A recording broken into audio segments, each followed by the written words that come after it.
காவிரியும் கடலும் சங்கமிக்கும் பூம்புகார் கடற்கரை. மஞ்சள் தேய்த்து குளித்த சூரியன் முகம் கழுவுவதற்காக கடலை நோக்கி இறங்கும் அந்தி மாலை பொழுது. வரலாற்று புகழ்மிக்க இந்த சிலப்பதிகார நகரின் கடற்கரையில் கடல் அலைகளை காண முடியவில்லை. மாறாக மஞ்சள் உடையணிந்த மங்கையர் கூட்டத்தை அலையலையாய் காண முடிந்தது. கைக்குழந்தைகளை கையில் ஏந்தியபடி முண்டியடித்துக் கொண்டு எங்கே செல்கிறது இந்த கூட்டம்? சமூக நீதி கேட்கும் மகளிர் பெருவிழாவில் கலந்து கொள்ள தமிழகம் முழுவதும் இருந்து புறப்பட்டு வந்த இந்த பூவையர் கூட்டம் பூம்புகார் கடற்கரையில் உரிமைகளை கேட்டு உரத்த குரல் எழுப்பியது. குவிந்த மகளிர் கூட்டத்தையும் கிளர்ந்த எழுச்சியையும் பார்க்கும்போது பெண்களுக்கான இடஒதுக்கீடு விரைவில் கிடைத்துவிடும் என்றே தோன்றியது. தமிழகம் முழுவதிலும் இருந்து குடும்பத்துடன் வந்திருந்த பெண்களின் கூட்டம் மாநாட்டிற்கு மணிமகுடம் சூட்டுவதாய் அமைந்திருந்தது. மாநாட்டு தலைவர் சரஸ்வதி ராமதாஸ், பாமக நிறுவனர் மருத்துவர் ராமதாஸ், இளைஞரணி தலைவர் அன்புமணி ராமதாஸ், பாமக தலைவர் கோக மணி, வன்னியர் சங்க தலைவர் ஜே குரு, முன்னாள் நடுவண் அமைச்சர்கள் தலைவர்கள் மேடையில் அமர்ந்ததும் விழா களைகட்டத் தொடங்கியது. மாநாட்டு தொடக்கமே இடஒதுக்கீட்டு முழக்கமாக எழும்பியது.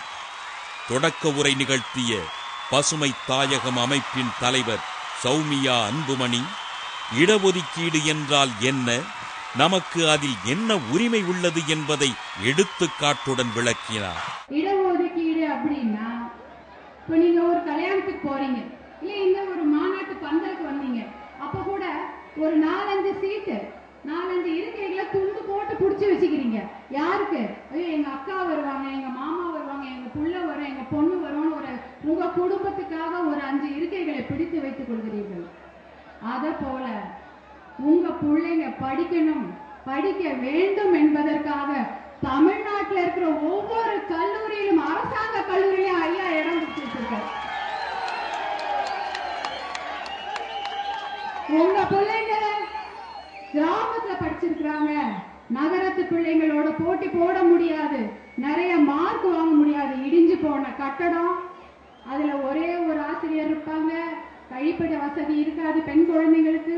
அப்படி இருந்தாலும் அந்த பள்ளிக்கூடத்துல படிக்கிற பசங்க நல்லா படிச்சு, நம்ம வன்னிய பெண்கள் பெண் குழந்தைங்க இப்ப ரொம்ப நல்லா படிக்கிறாங்க, எல்லாம் நல்ல மார்க் வாங்கிட்டு வருவாங்க. ஆனா அவங்களுக்கு கல்லூரியில இடம் கிடைக்காது. ஏனென்றால் மதிப்பெண் கம்மியாக இருக்கும். ஆனா ஐயா எத்தனையோ போராட்டங்கள், உண்ணாநோன்பு போராட்டங்கள், பட்டை நாம போராட்டம், தொடர் சாலை மறியல் போராட்டம், இத்தனை போராட்டங்களையும் அவர் நடத்தி உங்க பிள்ளைங்களுக்காக மார்க் குறைஞ்சாலும் மார்க் அதிகமா வாங்கினாலும் என்னுடைய வன்னிய குழந்தைங்களுக்கு அங்க சீட்டு இருக்கணும் அப்படின்னு போராட்டம் பண்ணி வாங்கி கொடுத்தார். அது தெரியுமா உங்களுக்கு? இதுதான் இடஒதுக்கீடு. தமிழ்நாட்டுல எல்லா கல்லூரியும் நம்ம பசங்களுக்கு படிக்கிறதுக்கு இடம் இருக்கு. அது வாங்கி கொடுத்த ஒரே உன்னத தலைவர் நம்ம ஐயா தான். கடற்கரை மாநாட்டில் கலந்து கொண்ட பெண்களின் கண்களில் போராட்டத்தை பற்றி எறிந்த வேளையில் பாமக தலைவர் கோக மணி பேசத் தொடங்கினார். இங்கே மகளிர் 10 லட்சம் பேரை அழைத்து ஐயா அவர்கள் மாநாட்டை நடத்துவதற்கு காரணம், ஒரு குடும்பம் முன்னேற வேண்டும் என்று சொன்னால் அந்த குடும்பத்தில் பெண்கள் வீரமாக இருக்க வேண்டும், விவேகமாக இருக்க வேண்டும், விழிப்பு கொண்டிருக்க வேண்டும். அந்த வகையிலே தான் வன்னியர் குடும்பம் வாழ வேண்டும் என்று சொன்னால் வன்னிய வீட்டு பெண்கள் வீரத்தோடு இருக்க வேண்டும், விவேகத்தோடு இருக்க வேண்டும், விழிப்புணர்வோடு இருக்க வேண்டும். அதற்காகத்தான் ஐயா அவர்கள் இங்கே அழைத்திருக்கிறார்கள். இந்த மாநாட்டில் நாம் எல்லோரும் கூடி பேசியிருக்கிறோம். வன்னியர்கள் நிலையை எண்ணி பார்க்க வேண்டும். வாழ்விழந்து கிடந்த வன்னியர்களை வாழ வைப்பதற்காக சாலை மறியல் போராட்டம், உலகமே வியந்து பாராட்டிய உயர்ந்த நாடான அமெரிக்காவே வியந்து அரை பக்கம் செய்தி ஏற்றிட வெளியிட்ட போராட்டத்தை நடத்தி 21 உயிர்களை பலி கொடுத்த இடஒதுக்கீட்டை பெற்றுத் தந்து இந்த இனத்தை வாழ வைத்துக் கொண்டிருப்பவர் ஐயா அவர்கள் என்பதை நாடறியும். ஆனால் இந்த 20 விழுக்காட்டு இடஒதுக்கீட்டில் என்ன நிலைமை பார்க்கிறோம்? தமிழ்நாட்டில் 356 IAS அதிகாரிகள், வன்னியர்கள் வெறும் 9 பேர். சகோதரர்களை சகோதரிகளை எண்ணி பார்க்க வேண்டும். 262 ஐபிஎஸ் அதிகாரிகள். வன்னியர்கள் வெறும் 6 பேர் மட்டுமே. உயர் நீதிமன்றத்தினுடைய நீதிபதிகள் 52 பேர். 60 பேர் 52 பேர். 8 இடம் காலி. வன்னியர்கள் ஒருவர் மட்டுமே. உயர் நீதிமன்றம் துவங்கி 130 ஆண்டுகளாகியும் கூட இந்த சீனியர் கவுன்சில் என்கிற மூத்த வழக்கறிஞர், மரியாதைக்குரியவர்கள், உயர் நீதிமன்றத்தில் மதிப்பு மிக்கவர்கள், ஆனால் 120 பேர் இருக்கிறார்கள். உயர் நீதிமன்றம் துவங்கிய காலம் தொட்டு இதுவரை ஒரு வன்னியர் கூட இல்லை. சௌமியா அன்புமணியின் பேச்சு சிந்திக்க வைத்த நிலையில் வன்னியர் சங்க தலைவர் குருவின் பேச்சு உணர்ச்சி பெருக்கை ஏற்படுத்தியது. இடஒதுக்கீட்டிற்காக 20 ஆண்டுகளாக கையேந்தி போராடும் அவலத்தை அவர் வேதனையுடன் குறிப்பிட்டார். தங்கள் முதுகில் ஏறி யாரும் அதிகாரம் செய்வதை அனுமதிக்க கூடாது என்று குரு கூறியபோது கூட்டம் பொங்கி எழுந்தது. காங்கிரஸ் திராவிட கட்சி ஆண்ட இவர்கள் என் சாதிக்கு ஏன் இடஒதுக்கீட்டை தரவில்லை? என் சாதி மக்கள் ஏன் படிக்கவில்லை? என் சாதி மக்கள் ஏன் வேலைக்கு செல்லவில்லை? இதை தடுத்தது எந்த சாதி? தெரிய வேண்டாமா? இன்றைக்கு சொல்கிறார்கள், சட்டமன்றத்தில் பேசும்போது நாங்கள் 2 கோடி என்று சொன்னால் 65 லட்சம் பேர் என்றுதான் சொல்கிறார்கள். எங்கே சாதி ஒழித்து விட்டார்கள்? படிக்க போனா சாதியை கேட்கிறான். தப்பி தவறி கலப்பு திருமணம் நடந்தா அந்த தம்பதிக்கு பிறக்கிற குழந்தை என்ன சாதின்னு சொல்றான். அவன் அப்பன் என்ன சாதியோ அந்த சாதியை சொல்றான். ஆக எங்கேயும் சாதியை ஒழிக்கவில்லை. ஏனென்றால் சாதி பேசக்கூடாது என்று சொன்னால் இந்த மிக பெரும்பான்மை 2 கோடி மக்களுக்கு சாதி உணர்வு வந்துவிட்டால் தமிழகத்தில் வேறு எந்த சாதிக்காரனும் முதலமைச்சராக வர முடியாது. 52 இருந்து 80 வரைக்கும் இந்த சாதி மக்களுக்கு இடஒதுக்கீடு கேட்பதற்கு நாதி இல்லாமல் வாழ்ந்து கொண்டிருந்தோம். கேட்பாருக்கு இல்லாமல் வாழ்ந்து கொண்டிருந்தோம். யார் கேட்டார்கள்? இந்த சமுதாயத்தில் உள்ள தலைவர் யாராவது கேட்டார்களா? இல்லை ஆண்ட அரசியல் கட்சி தலைவர் யாராவது நம்மை வாழ வைக்க வேண்டும் நினைத்தார்களா? இந்த சமூகம் வாழ வேண்டும், இவர்களுக்கு கல்வி கிடைக்க வேண்டும், வேலை வாய்ப்பு கிடைக்க வேண்டும், இதுவெல்லாம் கிடைக்க வேண்டும் என்றால் மத்தியில் 2%, மாநிலத்தில் 20% என்று கேட்ட ஒரே தலைவர் எங்களுடைய இனவாக்காக மறுக்கையா வாழ கேட்டார். வேறு யார் கேட்டார்கள்? இது சமுதாயத்தை இன்றைய வரைக்கும் வாழ வைத்துக் கொண்டிருப்பது எங்கள் ஐயா வந்தாலே.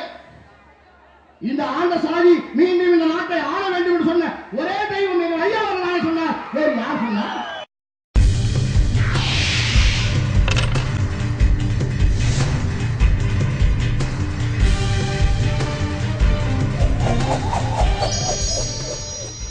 ஒவ்வொருவரின் பேச்சும் உணர்ச்சியை எழுப்பிய நிலையில் அன்புமணி ராமதாஸ் மேடைக்கு வந்தபோது எழுந்த கைதட்டல் விண்ணதிர எழுந்து பூம்புகார் கடற்கரை முழுவதும் எதிரொலித்தது.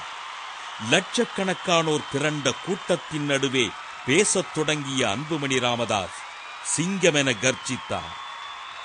தலையில் கொட்டு வாங்கி வாங்கி நாம் தலைகுனிந்தது போதும், இனி உங்களை தலைநிமிரச் செய்வது என்னுடைய பணி என்று அவர் கூறிய போது கூட்டத்தினரிடம் எழுந்த உற்சாகத்திற்கு அளவில்லை. இனி வரும் காலத்திலே வன்னியன் எப்படி இருக்க வேண்டும் என்று சொல்ல வந்திருக்கின்றேன். மாண்டது போதும், தலை குனிந்தது போதும், அடக்கப்பட்டது போதும், ஒடுக்கப்பட்டது போதும், ஓரங்கட்டப்பட்டது போதும். இனி வரும் காலத்திலே வன்னியன் தான் இங்கே வர வேண்டும், நிச்சயமாக வருவான். அதில் எந்த சந்தேகம் கிடையாது. அதற்கு தேவை நாம் எல்லோரும் ஒற்றுமையாக இருக்க வேண்டும். நாம் எல்லோரும் ஒரே திசையாக ஒற்றுமையாக செயல்பட்டால் வேற யாருக்குமே தமிழகத்திலே வேலை கிடையாது. அந்த காலம் நிச்சயமாக வரும். அதுவும் குறுகிய காலத்திலே வரும். ஆண்ட பரம்பரை மீண்டும் ஆளும் காலம் அருகில் உள்ளது என்ற அன்புமணி போற்றுவோர் போற்றட்டும், தூற்றுவோர் தூற்றட்டும், சமூக நீதிக்கான போராட்டத்தில் இருந்து பின்வாங்கப் போவதில்லை என்று முழங்கினார். ஒடுக்கப்பட்ட மக்களுக்கு உரிமையை கேட்பதில் என்ன தவறு? இப்படி கேட்பதில் தவறு இருந்தால் அந்த தவறை செய்து சிறை செல்லவும் தயார் என்றார் அன்புமணி. உலகெங்கும் வாழ்வன் வன்னிய குல சிங்கங்கள் 5 கோடி பேர் வாழ்கின்றார். அப்படி அந்த 5 கோடி பேருக்கும் ஒப்பற்ற தலைவர் நம்முடைய இடமான காவலில் சமூக போராளி மருத்துவர். இந்த இந்த சமுதாயம் எப்படி இருக்க வேண்டும், எப்படி இருந்த சமுதாயம், ஆண்ட சமுதாயம் இன்று எப்படி இருக்கிறது? குடிசையிலே கோவணம் கட்டிக்கொண்டு கஞ்சியோ கூழோ குடித்துக் கொண்டு ஆடு மாடு மேய்த்துக் கொண்டு பிச்சை எடுத்துக் கொண்டிருக்கின்றார். மிக கேவலமாக. போதும், இதெல்லாம் வேண்டாம். ஆண்ட சமுதாயம், ஆண்ட பரம்பரை மீண்டும் ஆள வேண்டும். எதற்காக ஆள வேண்டும்? வாய்ப்பேச்சுக்கு நான் சொல்லவில்லை. எதற்காக இந்த சமுதாயம் ஆள வேண்டும்? எதற்காக மீண்டும் ஒரு வன்னியன் இங்கு ஆள வேண்டும்? எதற்கு? சமூக நீதிக்காக. சமூக நீதிக்காக. சமூக நீதி என்றால் என்ன? எல்லா சமுதாயம், அடக்கப்பட்ட சமுதாயம் ஒன்றாக ஒற்றுமையாக முன்னுக்கு வர வேண்டும். அதுதான் சமூக நீதி. எங்கே இருக்கிறது சமூக நீதி? தமிழ்நாட்டிலே இருக்கிறதா சமூக நீதி? நிச்சயமாக கிடையாது. வாய் பேச்சிலே தான் இருக்கிறது சமூக நீதி. அதற்காகத்தான் ஐயா போன்ற தலைவர்கள் 35 ஆண்டு காலமாக பாடுபட்டு பல ஆயிரக்கணக்கான போராட்டங்கள் செய்து வருகின்றார்கள். சமூக நீதி எங்களுக்கு வேண்டும் என்று. இது வன்னியர்களுக்கு மட்டுமல்ல, அடக்கப்பட்ட அனைத்து சமுதாய மக்களுக்காக போராடுகிறார் நம்முடைய மனமான காவலர் ஐயா அவர்கள். ஆனால் ஐயா பேசினா இவங்க ஜாதியை பத்தி பேசுறாங்க, ஜாதி அரசியல் செய்யறாங்க, ஜாதியை பத்தி பேசுறாங்க. அப்படி யார் சொல்வது? ஐயா ஜாதியை பத்தி பேசுறான், யார் சொல்வது? ஜாதி வெறியர்கள் அப்படி சொல்கின்றார்கள். ஜாதி வெறியர் யாரு? அந்த முன்னேறிய சமுதாயத்தில் இருக்கின்றவர்கள் எல்லாம் என்னை பொறுத்தவரை ஜாதி வெறியர்கள். இந்த சமுதாயம் அப்படியே கீழ்த்தங்கி இருக்க வேண்டும். தமிழகத்திலே மிகப்பெரிய சமுதாயம் இந்த வன்னிய சமுதாயம். இந்த வன்னிய சமுதாயத்தை பற்றி நாங்கள் பேசவில்லை என்றால் வேறு யார் பேசுவார்? திமுக காரன் பேசுவானா, அல்ல அண்ணா திமுக காரன் பேசுவானா, அல்லது காங்கிரஸ் காரன் பேசுவானா, அல்லது விஜயகாந்த் கட்சியில பேசுவானா? வேறு யார் பேசுவார்? ஆம், நாங்கள் தான் பேச முடியும். நாங்கள் மட்டும் தான் பேச முடியும். வேற யாருக்கும் பேசுறது தகுதி கிடையாது. வேற யாரும் பேச மாட்டாங்க. சட்டமன்றத்திலே யார் பேசுவா? இங்கே மேலே இருக்கின்ற நம்முடைய சட்டமன்ற சகோதரர்கள் தான் அங்கே சட்டமன்றத்தில் வன்னியர்களுக்காக தனியாக இது அவருக்கு கொடுக்கிறையா இல்லையா என்று சட்டம் போட்டு சண்டை போட்டுக் கொண்டிருக்கிறார். இந்த வன்னிய சமுதாயம் இன்றைய சூழ்நிலை, இன்றைய நிலைமை என்ன தெரியுமா? தாழ்த்தப்பட்ட தலித் சமுதாயத்தை விட மிகவும் பின்தங்கி இருக்கிறது இந்த வன்னிய சமுதாயம் இன்றைய சூழ்நிலை. இதுதான் உண்மை. இதுதான் உண்மை. இதற்கு வெட்கப்பட வேண்டும். இங்கே ஆட்சியாளர்கள் 63 ஆண்டு காலமாக நம்மளை ஏமாற்றிய ஆட்சியாளர்கள் எல்லாம் வெட்கப்பட வேண்டும். பாதாளத்தில் இருக்கின்ற இந்த சமுதாயத்தை தூக்கி நிறுத்த வேண்டும் என்று சொல்வது தவறா? இது எங்களுடைய உரிமை. இது எங்களுடைய உரிமை. எங்கள் உரிமையை தாருங்கள் என்று நாங்கள் கேட்கிறோம். இது தவறா? இது கேட்டால் ஜாதி வெறியர்கள் என்று பேசுகிறார்கள். அப்படி நாங்கள் என்னதான் தப்பா பேசணும்? என்ன நாங்க தவறா பேசணும்? விழுப்புரம் மாவட்டம் ஐயா பிறந்தமன். அந்த மாவட்டத்திலே அரசு ஒரு ஆய்வு நடத்தியது. அந்த அரசு ஆய்விலே என்ன சொல்கிறது தெரியுமா? அந்த விழுப்புரம் மாவட்டத்திலே குடிசைகள், தமிழ்நாட்டிலே அதிக குடிசைகள் உள்ள மாவட்டம் விழுப்புரம் மாவட்டம். இது வெட்கப்பட வேதனைப்படக்கூடிய விஷயம். வேதனை எனக்கு மனதெல்லாம் கொதித்து போயிருக்கிறது. தமிழ்நாட்டில் உள்ள 13% குடிசைகள் விழுப்புரம் மாவட்டத்தில் இருக்கிறது. தமிழ்நாட்டிலே 13% குடிசைகள் விழுப்புரம் மாவட்டம். அந்த விழுப்புரம் மாவட்டத்திலே 42% குடிசைகள் வன்னிய வாழ்றாங்க. இதெல்லாம் என்ன மாதிரி விஷயம்? இதெல்லாம் வெட்கப்பட வேதனைப்படக்கூடிய விஷயம். 42% வன்னிய வாழறான், 31% தலித் வாழறான். அப்போ தலித் மக்கள், பெருமைக்குரிய சகோதரர்கள் நன்றாக வாழ வேண்டும், உயர வேண்டும், முன்னேற வேண்டும் என்று தலித் தலைவர்களை விட அதிக பாடுபட்டவர் நம்முடைய இனமான காவலர் மருத்துவர் ஐயா அவர்கள்.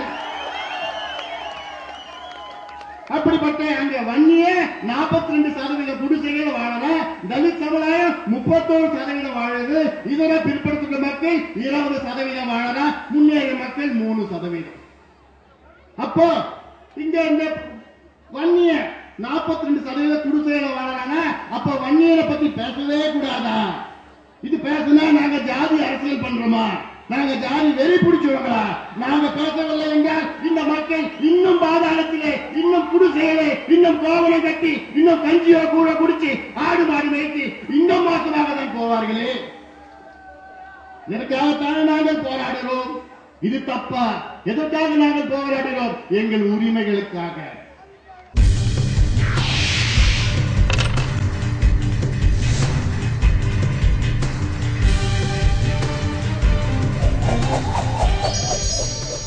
உரிமை கேட்டு நடைபெற்ற மாநாட்டின் உச்சகட்டமாக மருத்துவர் ராமதாஸ் நிறைவுரையாற்றினார். பெண்ணுரிமை, பெண்கள் நலன், கல்வி இவற்றிற்காக நடத்தும் போராட்டங்கள் தொடரும் என்ற அவர், குடிகாரர்கள் இல்லாத தமிழகத்தை உருவாக்குவதே தனது வாழ்நாள் கனவு என்றார். என்னுடைய பெண்களுக்கு சொல்லிக்கொள்ள விரும்புகின்றேன். இந்த குடியை குடித்ததனாலே உன் பாட்டன் இறந்தான், இந்த குடியை குடித்ததனாலே உன் அப்பன் இறந்தான், உன்னுடைய பெரியப்பா இறந்தார்கள், குடும்பமே நிற்கதி ஆயிற்று. அதனாலே என் செல்ல மகனே குடிக்காதே, அதை குடித்தால் அந்த நேரமே நீ குடித்தாய் என்று நான் கேள்விப்பட்டால் நான் அடுத்த காலமே நான் விஷமறிந்து சாவேன். நீ அந்த விஷத்தை தினமும் குடிக்கிறாய், நான் அதற்கு முன்னாலே அதை பார்க்காமல் நான் விஷமறிந்து சாவேன், உன்னை விட்டு நான் மறிப்பேன் என்று அதையும் உன்னுடைய பிள்ளைக்கு சொல்லிவிடுங்கள். ஏனென்றால் உங்களாலே கணவனை திருத்த முடியவில்லை, அப்பாவை திருத்த முடியவில்லை, பெரியப்பாவை திருத்த முடியவில்லை, மச்சனை திருத்த முடியவில்லை, உங்கள் பிள்ளையாக திருத்தி வையுங்கள் என்று இந்த நேரத்திலே கேட்டுக்கொள்கின்றேன். அந்த வகையிலே பெண் உரிமைக்காக, பெண் விடுதலைக்காக இந்த இயக்கம் பாட்டாளி மக்கள் கட்சி தொடர்ந்து போராடி வருகின்ற ஒரு இயக்கம் என்பதை உங்களுக்கு சொல்ல தேவையில்லை. பெண் விடுதலைக்காக, பெண் உரிமைக்காக தமிழ்நாட்டிலே யாரும் செய்யாத போராட்டங்களை எல்லாம் நாம் செய்திருக்கிறோம் என்பதை இந்த நேரத்திலே உங்களுக்கு சொல்ல தேவையில்லை. ஆக 93 வருஷத்திற்கு முன்னாலே அர்த்தநாரீஸ்வரமா சத்திரியன் வகுப்பு